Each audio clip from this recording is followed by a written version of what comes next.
Avant de plonger dans cette histoire incroyable, pensez à vous abonner à la chaîne et à activer la cloche. Ici, chaque récit a quelque chose à dire, et vous ne voudrez pas en manquer un seul. Dans le cœur battant de New York, la lumière dorée du coucher de soleil se reflétait sur les façades de verre et d'acier des gratte-ciel. Au sommet de cette ville trépidante, dans une villa somptueuse nichée au milieu d'un jardin impeccablement entretenu, Richard Harrison, milliardaire réputé pour son exigence et sa froideur légendaire, préparait un test hors du commun pour son fils unique. Ethan, 20 ans, avait grandi dans le luxe et le confort, entouré de personnes qui ne lui montraient que l'image qu'elle croyait lui plaire, beauté, richesse, apparence. Richard, las de voir son fils tomber dans les pièges de la superficialité, avait décidé de créer une situation où le vrai caractère serait révélé. Ce soir-là, une dizaine de modèles triés sur le volet étaient attendus dans le grand salon, chacune vêtue de robes élégantes et scintillantes. Leur mission, séduire Ethan par tout ce qui semblait séduisant aux yeux du monde. Mais parmi elles, il y avait Clara, la femme de ménage de la maison, discrète, silencieuse, qui passait inaperçue aux yeux de tous, sauf d'Ethan. Alors que les invités attendaient, Richard observa son fils avec un mélange de scepticisme et de curiosité. Le test allait commencer, choisis ta mère parmi elles, annonça-t-il d'une voix ferme. Un silence lourd s'installa. Les modèles souriaient, confiantes, certaines déjà prêtes à se moquer de ce simple garçon de riche. Mais Clara, fidèle à elle-même, continuait à travailler, humble et tranquille, sans se douter qu'elle venait de devenir le centre de l'épreuve la plus importante de sa vie. Et dans ce salon où l'opulence rencontrait la vanité, Ethan allait bientôt faire un choix qui surprendrait tout le monde. Le portail en fer forgé de la villa s'ouvrit dans un léger grincement, laissant entrer une brise fraîche de fin d'après-midi. Une dizaine de voitures de luxe déposaient chacune une modèle triée sur le volet. Talons au claquant sur l'allée pavée, elles entraient dans le hall avec assurance, certains regards défiant Ethan comme s'il devait les admirer immédiatement. Chacune portait une robe de créateur, brillante, ajustée à la perfection.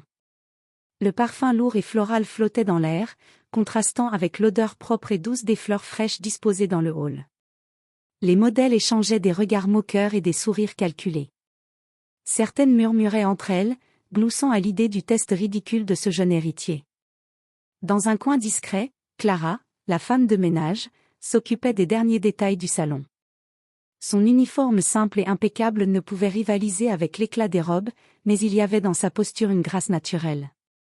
Elle arrangeait une pile de coussins et redressait un vase légèrement incliné, ignorant le tumulte des arrivantes. Ses gestes étaient précis, calmes, empreints d'une dignité tranquille. Ethan, debout près de la cheminée, observait. Ses yeux ne suivaient pas les paillettes ni les regards provocateurs, ils étaient attirés par la sincérité de Clara. Elle travaillait avec un sourire discret, sans prétention ni calcul. Dans ce monde d'apparence, sa simplicité brillait plus que toutes les robes de créateur. Richard, les bras croisés, scrutait son fils, cherchant une réaction, un indice sur la direction que prendrait son choix. Il savait qu'Ethan avait grandi entouré de privilèges, mais il voulait voir si son fils pouvait distinguer la vraie valeur au-delà des artifices. Le silence du hall fut brisé par les talons des modèles qui s'approchaient, certaines souriant avec arrogance, d'autres essayant de capter l'attention avec des compliments forcés et des gestes étudiés. Mais Ethan restait immobile, observateur, son attention étrangement détournée vers Clara, qui continuait de travailler comme si le monde n'existait pas autour d'elle. Et c'est dans ce contraste saisissant que l'histoire allait commencer, entre l'éclat superficiel des modèles et la lumière discrète mais sincère de la femme de ménage. Le grand salon de la villa était baigné par la lumière chaude des lampes en cristal. Les modèles s'étaient regroupés autour d'Ethan, chacune affichant un sourire calculé, une posture parfaite, prête à séduire le jeune homme avec tout ce qu'elle croyait irrésistible, beauté, charme et flatterie. « Bonjour, Ethan », dit l'une d'elles avec un sourire trop poli. « Nous espérons te plaire. »« Oui, nous avons hâte de découvrir ce que tu recherches chez une mère », ajouta une autre, avec un ton qui oscillait entre défi et moquerie. Ethan les observa en silence. Chacune tentait de capter son attention par des compliments, des regards suggestifs ou des gestes théâtraux. Mais aucun de ces artifices ne parvenait à éveiller quelque chose en lui. Il semblait superficiel, vide de véritable substance. Pendant ce temps, Clara passait près de lui pour repositionner un tapis légèrement froissé. Ethan la regarda un instant et remarqua quelque chose que personne d'autre ne voyait, la sérénité dans ses gestes, la sincérité de son sourire discret, l'attention qu'elle portait non seulement au travail, mais à tout ce qui l'entourait. Alors qu'une autre candidate lui lançait un regard aguicheur, Ethan se surprit à détourner les yeux pour suivre Clara, qui continuait sa tâche avec naturel et dignité. Il ressentait une étrange attirance non pas pour sa beauté ou son apparence, mais pour sa simplicité et sa grâce tranquille. Les modèles, remarquant qu'Ethan ne répondait pas à leurs avances, échangèrent des regards inquiets. Certaines murmurèrent entre elles, se moquant de ce « garçon difficile ». Mais Ethan, au contraire, se sentait de plus en plus clair dans son jugement. Il savait que le vrai choix ne se ferait pas dans les artifices, mais dans le cœur et le caractère de la personne. Et c'est ainsi que le dilemme d'Ethan se dessina, suivre les attentes de son père et choisir parmi les modèles, ou suivre son instinct et reconnaître la valeur de celle que personne ne considérait, Clara, la femme de ménage, discrète mais lumineuse dans sa simplicité. Alors que les modèles rivalisaient d'artifices pour attirer l'attention d'Ethan, un incident inattendu se produisit. Un petit vase de fleurs, mal posé sur la table basse, bascula et heurta légèrement le sol. Le bruit résonna dans le grand salon. Sans hésiter, Clara s'agenouilla rapidement pour ramasser le vase. Ethan se précipita pour l'aider, mais elle le stoppa d'un geste doux. « Laissez-moi faire, monsieur Ethan. »« Ce n'est rien, » dit-elle avec un sourire chaleureux. Il observa son visage de près et fut frappé par la sincérité qui émanait de ses yeux. Là où les modèles utilisaient des sourires calculés, des regards étudiés et des gestes théâtraux, Clara brillait par sa simplicité et sa gentillesse naturelle. Elle ne cherchait pas à impressionner, elle faisait ce qui lui semblait juste. « Merci, Clara, » dit Ethan, sincèrement touché. « C'est normal, monsieur. »« Je fais juste mon travail, » répondit-elle humblement. À ce moment, Ethan sentit un contraste saisissant entre les modèles et Clara. Les premières essayaient de briller avec des artifices, des vêtements somptueux et des compliments calculés. Clara, elle, rayonnait d'une lumière authentique, invisible aux yeux de tous, mais impossible à ignorer pour lui. Les modèles, remarquant que Clara recevait l'attention d'Ethan, échangèrent des regards inquiets et méprisants. Elles murmuraient derrière leurs mains, « Comment peut-il être attiré par elle ?» Mais Ethan ne voyait pas une femme de ménage. Il voyait une personne avec un cœur et une âme authentiques, une personne qui ne jouait pas un rôle, qui ne cherchait pas à plaire par ambition ou intérêt. À cet instant précis, il comprit que la vraie beauté ne se mesurait ni en robe de créateur, ni en talons scintillants, ni en manières étudiées. Elle résidait dans la simplicité, la sincérité et l'attention portée aux autres. Et ce fut là, dans ce petit geste banal mais révélateur, qu'Ethan sentit naître en lui la certitude que son choix ne suivrait pas les règles imposées par le luxe ou la superficialité. Le grand salon était désormais empli d'une tension palpable. Les modèles, qui jusqu'ici affichaient confiance et assurance, commençaient à perdre leur aplomb. Ethan continuait d'observer Clara avec attention, et ce simple geste d'intérêt suffisant pour ébranler leur arrogance. « Comment peut-il, regardez elle » murmura l'une des modèles, un sourire faux sur le visage. « Il doit se moquer de nous » souffla une autre, légèrement paniquée. Les chuchotements et les regards accusateurs se multiplièrent. Certaines essayaient de reprendre le contrôle, lançant des compliments exagérés à Ethan, tentant de détourner son attention. Elles souriaient, agitaient leurs mains et parlaient de façon théâtrale.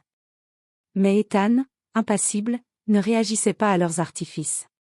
Pendant ce temps, Clara continuait son travail avec calme et précision, comme si elle était dans une bulle à part, inconsciente du tumulte autour d'elle. Elle arrangeait les coussins, replaçait un vase et passait le chiffon sur la table avec la même sérénité qui avait captivé Ethan. Chaque mouvement semblait mesuré par la dignité plutôt que par l'envie d'impressionner. Richard Harrison, assis dans son fauteuil imposant, fronça les sourcils. Il était surpris par la réaction de son fils. Ethan ne se laissait pas séduire par les charmes superficiels des modèles. Le milliardaire, qui pensait que le choix de son fils serait évident et prévisible, commençait à sentir que cette expérience prendrait une tournure inattendue. Les modèles, voyant qu'Ethan ne cédait pas, échangèrent des regards de frustration. La compétition, jusqu'ici dominée par l'apparence, perdait son sens. Leur arrogance commençait à se transformer en inquiétude, car elle comprenait qu'Ethan cherchait quelque chose que l'argent et la beauté ne pouvaient pas acheter, l'authenticité. Et dans ce contraste saisissant, l'artifice contre la simplicité, la vanité contre la sincérité, Ethan comprit peu à peu que son cœur était déjà en train de faire un choix que personne n'avait anticipé. Le grand silence du salon pesa un instant. Toutes les modèles retenaient leur souffle, certaines affichant un sourire forcé, d'autres les yeux écarquillés de surprise. Richard Harrison, le visage fermé et les bras croisés, observa son fils avec une intensité qui pesait lourd dans l'air. Ethan inspira profondément et se tourna vers son père, sa voix calme mais assurée. « Je choisis Clara. » Un choc parcourut la pièce. Les modèles éclatèrent de rire, certaines presque hystériques. « Quoi ?» s'exclama l'une, incapable de cacher son indignation. « Tu plaisantes ?» D'autres échangèrent des regards incrédules, leurs sourires arrogants se transformant en expressions de confusion et de colère. Clara, surprise, s'arrêta dans son geste et leva les yeux vers Ethan. Ses joues se teintèrent légèrement de rose. Elle ne comprenait pas pourquoi elle, simple femme de ménage, était au centre de cette attention soudaine. Richard fronça les sourcils et se leva, sa voix grave résonnant dans le salon. « Ethan, tu ne peux pas être sérieux. Toutes ces femmes ont tout ce qu'il faut pour être. Pour être parfaite selon toi, papa, l'interrompit Ethan, mais la perfection ne se mesure pas par la richesse ou l'apparence. Clara est sincère, généreuse et vraie. C'est ce que je respecte et ce que je veux dans ma vie. » Le silence retomba, plus lourd encore qu'avant. Les modèles, humiliés, baissèrent les yeux. Elles réalisaient que leur beauté et leur statut n'avaient aucune valeur face à la sincérité et à la gentillesse. Clara, émue mais fière, reprit son souffle et murmura. « Je ne m'attendais pas à ça. » Ethan s'approcha doucement, posant une main amicale sur son épaule. « Tu ne devrais jamais sous-estimer ta valeur, Clara. Moi, je l'ai vu dès le début. » Richard, toujours pensif, sentit une étrange fierté mêlée à la surprise. Peut-être que son fils venait de lui enseigner une leçon que l'argent et le pouvoir ne pouvaient acheter, le véritable discernement vient du cœur et non des artifices. Et ainsi, dans ce grand salon où le luxe et la superficialité régnaient, Ethan fit un choix qui allait bouleverser les attentes de tous, il choisissait le cœur plutôt que l'apparence, l'authenticité plutôt que la vanité. Richard Harrison, malgré son respect croissant pour le jugement de son fils, ne pouvait laisser passer ce qu'il considérait encore comme une décision impulsive. Ses sourcils se froncèrent et sa voix prit un ton ferme. « Ethan, tu dois comprendre que ce choix aura des conséquences. Cette fille, cette femme de ménage, elle n'a ni l'éducation, ni le statut pour s'intégrer dans ce monde. Pourquoi devrais-je accepter cela ?» Ethan ne recula pas. Ses yeux brillaient d'une détermination calme et sincère. « Papa, je comprends tes inquiétudes. Mais Clara n'a peut-être pas le titre ou le luxe, mais elle a quelque chose que personne ici n'a, l'intégrité et un cœur véritable. Si tu veux que je vive heureux, tu dois respecter cela. » Les modèles, toujours présentes, semblaient abasourdies. Elles s'attendaient à ce que Richard impose sa volonté et que le choix de leur favori soit validé. Mais Ethan, fidèle à lui-même, défiait la hiérarchie et l'opinion des autres. Richard soupira, se promenant dans le salon, essayant de mesurer l'ampleur de la situation. Puis il se tourna vers Clara, qui se tenait droite, mais humble, comme si elle savait que cette confrontation était inévitable. « Clara, dit-il lentement, pourquoi devrais-je te croire ? Pourquoi devrais-je accepter que tu fasses partie de ma famille ? » Clara, le regard serein, répondit avec douceur. « Monsieur Harrison, je ne cherche pas à prouver quoi que ce soit. Je fais simplement ce qui est juste et honnête. Mon passé, mon statut, ou mes vêtements n'ont aucune importance. Ce qui compte, c'est ce que je fais avec mon cœur. » Richard resta silencieux un long moment, pesant chaque mot. Il comprit peu à peu que la leçon de son fils était claire, ni l'argent, ni le luxe, ni l'apparence ne définissent la valeur d'une personne. Ethan avait choisi en suivant son instinct et ses valeurs, et il était prêt à défendre ce choix. Finalement, Richard s'assit lourdement dans son fauteuil, un mélange de respect et de réticence dans le regard. « Très bien, Ethan. Si tu es sûr de ton choix, Alors je vais le respecter, mais sache que cela ne sera pas facile pour toi ni pour elle. Ethan sourit, non pas par défiance, mais par gratitude.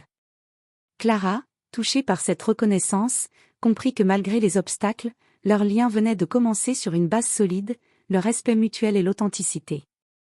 Les jours qui suivirent la décision d'Ethan furent remplis de murmures et de curiosité dans la villa. Les modèles, humiliés par le choix inattendu du jeune homme, avaient quitté la maison, laissant derrière elle un silence mêlé de surprise et d'incrédulité. Mais pour Ethan et Clara, une nouvelle étape commençait, apprendre à se connaître réellement. Un après-midi, alors qu'Ethan discutait avec son père dans le bureau, Clara entra pour déposer des documents qu'elle avait trouvés égarés.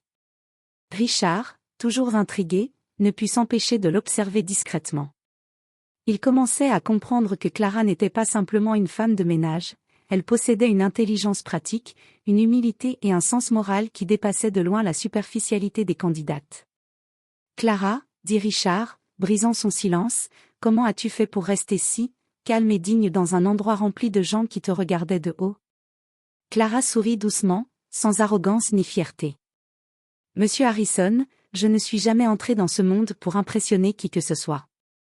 J'ai appris à travailler dur, à rester honnête et à aider les autres quand je peux.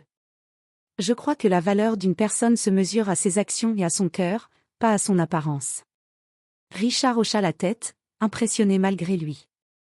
Il sentait que les paroles de Clara contenaient une vérité qu'il avait longtemps ignorée.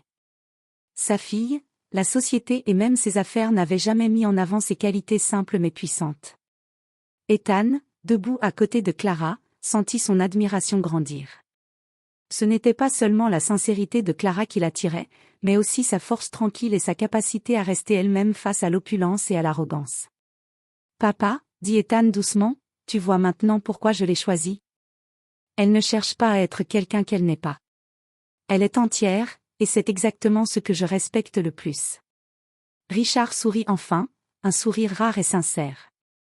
Il comprit que le choix de son fils n'était pas une simple rébellion ou une erreur, c'était une leçon de vie.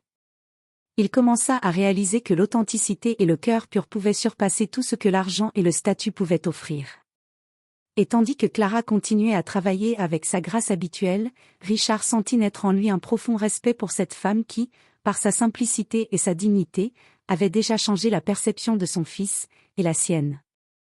Le lendemain matin, le grand salon de la villa semblait différent. Les meubles brillaient sous la lumière douce du soleil et une atmosphère de calme et de réflexion régnait. Richard Harrison, assis dans son fauteuil imposant, observait son fils et Clara avec un mélange de respect et de contemplation. Les modèles avaient quitté la villa la veille, certaines avec fureur, d'autres avec honte silencieuse. Elles avaient compris, trop tard, que leur beauté et leur statut ne suffisaient pas à séduire Ethan. Le contraste entre leur arrogance et la simplicité de Clara n'avait fait qu'accentuer la leçon que Richard lui-même commençait à assimiler. « Ethan, dit Richard en s'adressant à son fils, je dois admettre, tu avais raison. J'ai été aveuglé par le luxe et l'apparence. Mais Clara, elle m'a montré que le véritable mérite réside dans le cœur et les actions, pas dans les titres ou la beauté. » Clara, qui continuait à arranger quelques coussins dans le salon, leva les yeux et sourit doucement. « Monsieur Harrison, répondit-elle, je n'ai jamais cherché à impressionner qui que ce soit. Je fais simplement ce qui me semble juste. » Richard hocha la tête. Il sentait qu'une leçon importante venait de s'imprimer dans son esprit, il n'avait pas seulement appris quelque chose sur les autres, mais aussi sur lui-même. Sa quête incessante de perfection sociale et de statut l'avait souvent empêché de reconnaître la valeur des gens pour ce qu'ils étaient réellement. Ethan, debout à côté de Clara, sentit une fierté silencieuse. Son choix n'avait pas seulement surpris son père, il avait transformé sa perception du monde et de la vraie richesse. « Papa, dit Ethan, c'est ça le vrai luxe, l'authenticité, la sincérité et le respect. C'est ce que Clara représente, et c'est ce que j'ai voulu choisir. » Richard sourit enfin, un sourire sincère, rare et profond. Il comprit que le plus précieux dans la vie ne se mesure pas en dollars ou en apparence, mais dans la capacité d'aimer et de reconnaître la valeur des autres pour ce qu'ils sont réellement. Et dans ce grand salon où le luxe avait longtemps dicté les règles, une nouvelle leçon s'était imposée, la vraie richesse réside dans le cœur, et non dans les ornements superficiels du monde. Les jours suivants, la villa, autrefois empreinte de tension et de compétition, retrouva une atmosphère plus légère et chaleureuse. Ethan et Clara passaient du temps ensemble, découvrant peu à peu leur personnalité et leurs valeurs mutuelles. Chaque geste, chaque sourire renforçait le lien qui commençait à se tisser entre eux. Clara, malgré son rôle de femme de ménage, n'hésitait pas à partager ses idées et ses conseils avec Ethan. Elle parlait avec sagesse de la vie, de la simplicité et de l'importance de rester authentique, des qualités que les modèles et la haute société n'avaient jamais pu lui enseigner. Ethan, de son côté, lui montrait que richesse et privilèges pouvaient être utilisés pour protéger, soutenir et valoriser ce qui compte vraiment. Richard, observant la scène depuis son bureau, ressentit un mélange de fierté et de surprise. Il réalisa que le choix de son fils n'était pas seulement une leçon pour lui, mais un exemple pour l'ensemble de la famille. L'authenticité et la sincérité surpassent tout ce que l'argent ou le statut peuvent offrir. Les modèles, quant à elles, avaient quitté la villa pour toujours. Leur arrogance et leur superficialité avaient été mises à nu par le simple choix d'un cœur sincère. Leur échec résonnait comme un rappel que la vraie valeur ne se mesure pas à l'apparence ou à la richesse, mais à la dignité et au respect des autres. Un soir, alors qu'ils contemplaient ensemble le jardin illuminé par les lumières douces de la villa, Ethan prit la main de Clara. « Merci d'être toi-même », dit-il doucement. Clara sourit, un sourire empreint de tendresse et de sérénité. « Et merci à toi de m'avoir vue telle que je suis, sans masque ni artifice. » À ce moment-là, Ethan comprit que le véritable bonheur n'était pas dans les apparences ou les possessions matérielles, mais dans la capacité à reconnaître et à chérir ce qui est authentique. Le lien entre lui et Clara devenait le fondement d'un avenir construit sur la confiance, la sincérité et le respect mutuel. La villa, symbole de richesse et de pouvoir, n'était plus seulement un lieu de luxe, elle était devenue le théâtre d'une leçon intemporelle sur le cœur, la valeur et l'amour véritable. Les semaines passèrent, et la vie dans la villa prit un nouveau rythme. La relation entre Ethan et Clara se renforçait, basée sur le respect, la complicité et une affection sincère. Le choix du jeune homme avait bouleversé les attentes de tous, mais il avait aussi ouvert une nouvelle perspective sur ce que signifiait la richesse et le vrai luxe. Richard Harrison, autrefois obsédé par le statut et les apparences, observait son fils avec un mélange de fierté et d'humilité. Il comprit que les leçons les plus importantes ne se transmettent pas par l'argent, les titres ou les biens matériels, mais par le cœur et les valeurs. Clara avait enseigné cela à travers sa simple présence et son authenticité. Les modèles, dont l'orgueil avait été mis à l'épreuve, avaient quitté la ville, laissant derrière elle un souvenir amer. Leur arrogance n'avait pas pu résister à la vérité, la vraie beauté réside dans la sincérité et le respect des autres, pas dans les artifices. Ethan et Clara, eux, se construisaient un futur ensemble. Chaque jour apportait de petites victoires, des moments de complicité, et la certitude que leur choix n'était pas un caprice, mais le fruit d'un discernement profond et sincère. Un soir, Richard se rapprocha d'eux dans le jardin illuminé par les lanternes douces. « Vous m'avez tous les deux appris quelque chose que je n'aurais jamais imaginé, » dit-il, la voix calme mais pleine d'émotion. La vraie richesse n'est pas ce que l'on possède, mais ce que l'on incarne. Ethan sourit à Clara, et elle répondit par un léger hochement de tête. Ensemble, ils comprenaient que leur bonheur ne dépendait ni des titres ni des apparences, mais d'un cœur authentique, capable d'aimer et de respecter. Ainsi, dans cette villa autrefois dominée par le luxe et la superficialité, une nouvelle richesse s'était imposée, celle de l'authenticité, de la sincérité et de l'amour véritable. Un héritage du cœur, intemporel et précieux, que ni l'argent ni le pouvoir ne pourraient jamais acheter. Et tandis que le soleil se couchait sur New York, illuminant la ville d'une lumière dorée, l'histoire d'Ethan et Clara rappelait à tous que le vrai luxe réside dans la capacité à voir au-delà des apparences, et à choisir ce qui compte vraiment.